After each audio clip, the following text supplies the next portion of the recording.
بسم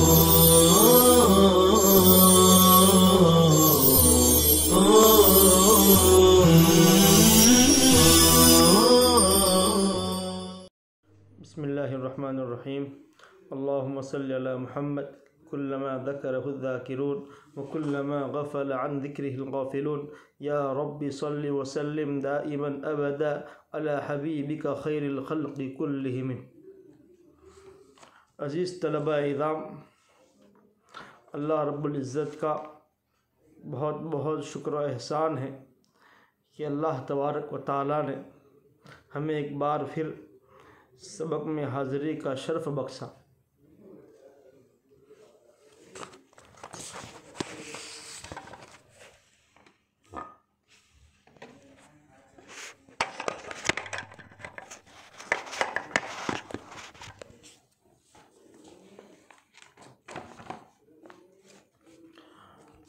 گزشتہ سبق میں ہم نے وضو کے سنتوں کو پڑھا اور بہت امید ہے کہ آپ طلبہ اعظام ان سنتوں کو یاد کر چکے ہوں گے اور اپنی زندگی میں لانے کی کوشش کر رہے ہوں گے۔ اللہ تعالیٰ آپ کو مزید استقامت سے نوازے۔ آج کے سبق میں وضو کے آداب و مستحبات کو ہم پڑھیں گے۔ سب سے پہلے تو یہ جاننا ہے کہ مستحب کسے کہتے ہیں۔ آگے چل کر فرض، واجب، مستحب، مکروہ، سنت، مباح اور حرام، ان تمام چیزوں کی اصطلاحات آئیں گی۔ اس وقت آپ کو مزید تفصیل کے ساتھ بتائیں گے۔ آج کا عنوان مستحب ہے، تو مستحب کی تعریف میں مصنف نے لکھا ہے: ایسا کام جس کے کرنے سے ثواب ہو، نہ کرنے سے کچھ بھی گناہ نہ ہو، اور شریعت نے ان کے کرنے کی تاکید بھی نہ کی ہو، مستحب کہلاتا ہے۔ ایک ایسا کام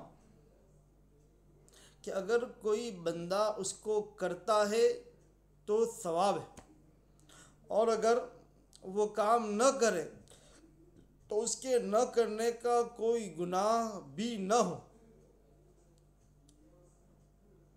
لیکن اگر کر لے تو ثواب ہے۔ ان امور کو مستحب کہتے ہیں۔ کر لیا تو ثواب، نہ کر لیا تو کچھ نہیں، اور شریعت میں ایسے کام کو کرنے کی کوئی خاص تاکید بھی نہ ہو۔ لہذا وضو کے دوران کچھ ایسے کام کرنا جن کے کرنے سے آپ کے وضو کے اندر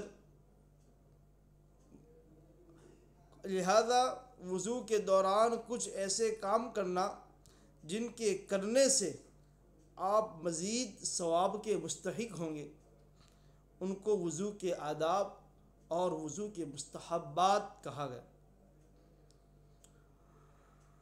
وضو میں درجہ ذیل کام کرنا مستحب ہے۔ نیچے بالترتیب بیان کر رہے ہیں کہ ان امور پر عمل کرنا یہ وضو میں مستحب ہے، ثواب کا کام ہے۔ نمبر 1، وضو کے لیے کسی اونچی جگہ بیٹھنا تاکہ مستعمل پانی کی چھینٹیں نہ پڑیں۔ وضو کے لیے کسی اونچی جگہ بیٹھنا تاکہ مستعمل پانی کی چھینٹیں نہ پڑیں۔ آپ وضو کر رہے ہیں اور کسی ایسی جگہ بیٹھے ہیں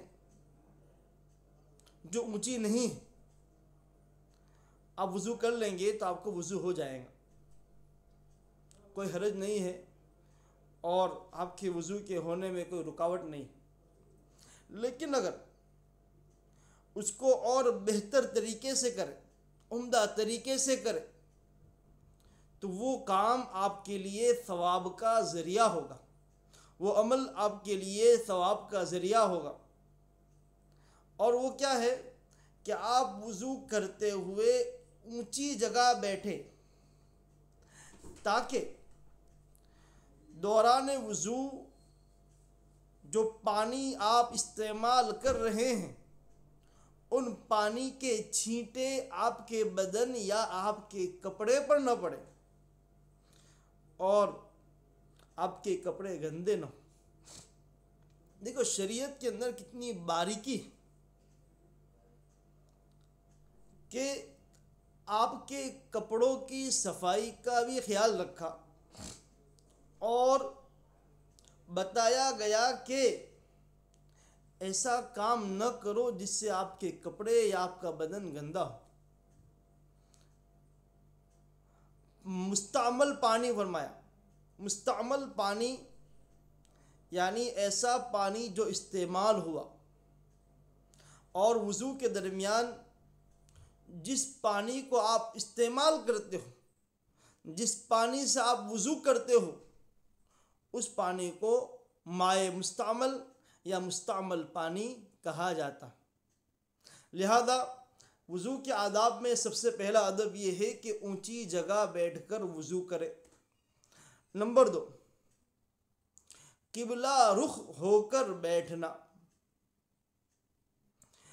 وضو کے درمیان وضو کرتے کرتے آپ ایک عمل کر رہے ہیں، ایک ثواب کا کام کر رہے ہیں، ایک بہتر کام کر رہے ہو، اگر اس میں آپ ایک امر اور بڑھا دیتے ہیں، آپ اگر اپنے چہرے کو قبلے کی طرف کر لیتے ہو، کسی ایسی جگہ بیٹھ کر وضو کرتے ہو کہ اگر آپ اس طرح بیٹھے کہ آپ کا چہرہ قبلے کی طرف ہو، آپ کا وضو تو ہو جائے گا ویسے بھی، لیکن اس طرح قبلہ رخ ہو کر قبلے کی طرف منہ کر بیٹھ کر وضو کرنے سے آپ کے وضو کرنے میں ثواب زیادہ ہو۔ لیکن آج کل مساجد میں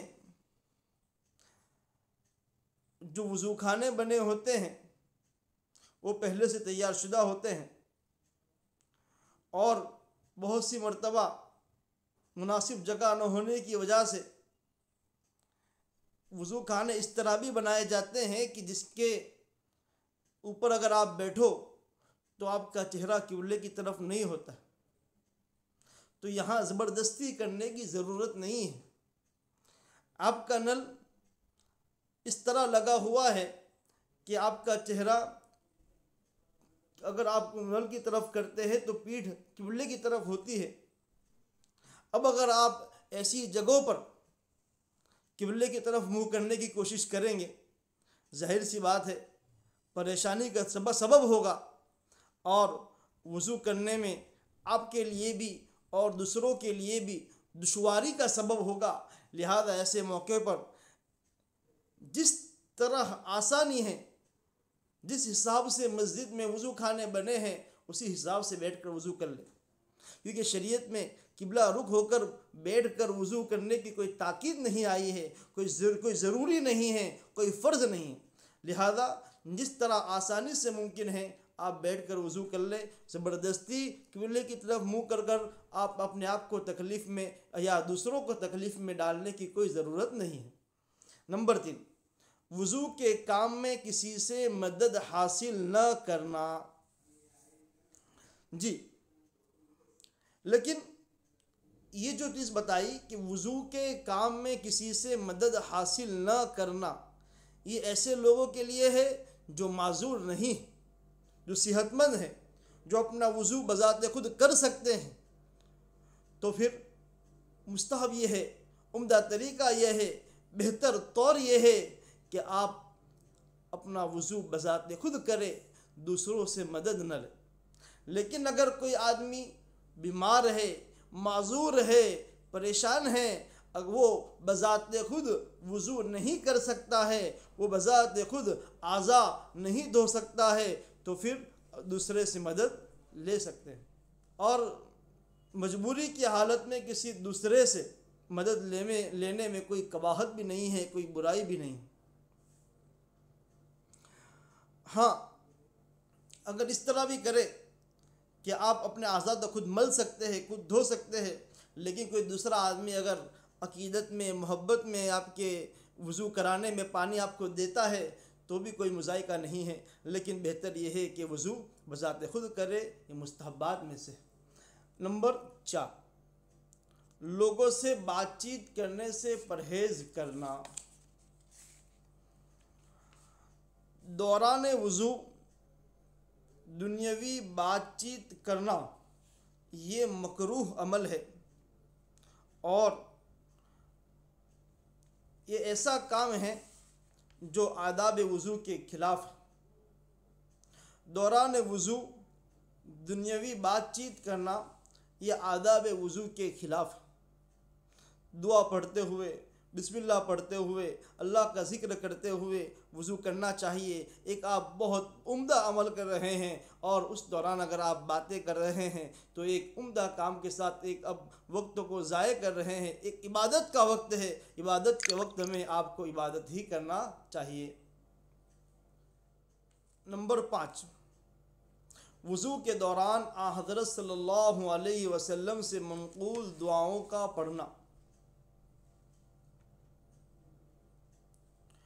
یعنی وضو کے دوران اور وضو کے بعد جو دعائیں احادیث میں اللہ کے رسول صلی اللہ علیہ وسلم سے منقول ہے، ان دعاؤں کو پڑھتے ہوئے وضو کرنا یہ بھی آداب وضو میں سے ہے۔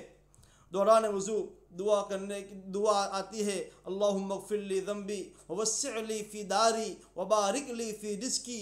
آپ دوران وضو اس دعا کو پڑھتے رہے، کتنی بہترین دعا ہے۔ اللہم اغفر لی ذنبی، اے اللہ میرے گناہوں کو معاف فرما دے، ووسع لی فی داری، میرے مکان میں، میرے گھر میں کشادگی عطا فرما، وبارک لی فی رزقی، اور میرے رزق میں برکت عطا فرما۔ کتنی جامع، کتنی عمدہ دعا ہے۔ اگر آپ دوران وضو اس دعا کو کرتے ہیں، اللہ کی ذات سے امید ہے اللہ تعالیٰ انشاءاللہ آپ کے گھر میں وسعت دیں گے اور آپ کی روزی میں برکت دیں گے۔ تو بہت مختصر عمل ہے اور اتنا عمدہ عمل ہے، اس کے کرنے میں آپ کی ذات کو ہی فائدہ ہے، لہذا ہم میں سے ہر ایک کو چاہیے کہ دوران وضو دعا کرتے رہنا چاہیے۔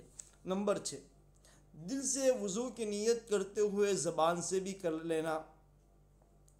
گزشتہ سبق میں آپ کو بتایا کہ وضو نام ہے دل کے ارادے کا، کہ دل ہی دل میں وضو کرنے کی نیت کر لے کہ میں وضو کر رہا ہوں اس لیے تاکہ اللہ راضی ہو جائے، اللہ خوش ہو جائے، اس لیے وضو کر رہا ہوں، یہ دل سے نیت۔ لیکن مستحب یہ ہے کہ وضو کرنے والا زبان سے بھی ان الفاظ کو دہرا لے تو آپ کے لیے مزید ثواب کا ذریعہ ہوگا۔ نمبر 7، ہر عضو کے دھوتے وقت بسم اللہ الرحمن الرحیم پڑھنا۔ وضو کی ابتدا میں بسم اللہ پڑھنا یہ تو سنت ہے، لیکن ہر عضو کو دھوتے ہوئے بسم اللہ الرحمن الرحیم پڑھنا، یا مسح کرتے ہو آپ نے ہاتھ دھویا بسم اللہ الرحمن الرحیم، پھر چہرہ دھو رہے ہیں بسم اللہ الرحمن الرحیم، پھر ہاتھوں کو دھو رہے ہیں بسم اللہ الرحمن الرحیم، سر کا مسح کر رہے ہیں بسم اللہ الرحمن الرحیم، پاؤں دھو رہے ہو بسم اللہ الرحمن الرحیم، یہ دل ہی دل میں پڑھتے رہے، انشاءاللہ آپ کے لیے مزید ثواب کا ذریعہ ہوگا۔ اور ساتھ ساتھ میں کلمہ شہادت بھی پڑھ لے یا عبادت کی نیت کر لے، یہ وہ امور ہے کہ جس کے ذریعے آپ کو مزید ثواب ملے گا۔ نمبر 8، کانوں کے مسح کے دوران تر انگلی کانوں کے سوراخ میں داخل کرنا۔ گزشتہ سبق میں آپ حضرات کو بتایا کہ سر کے مسح کے ساتھ کانوں کا مسح کرنا یہ سنت ہے، لہذا اس میں مزید اضافہ یہ کرتے ہیں کہ جو کانوں کے جو سوراخ ہے اگر اس میں بھی آپ پانی تر انگلی ڈال دیتے ہیں، مزید اضافہ یہ کرتے ہیں کہ کانوں کے جو سوراخ ہے اس میں تر انگلی داخل کر دیتے ہیں تو یہ آداب وضو میں سے ہے، مستحبات وضو میں سے ہے، انشاءاللہ مزید ثواب ملے گا۔ نمبر 9،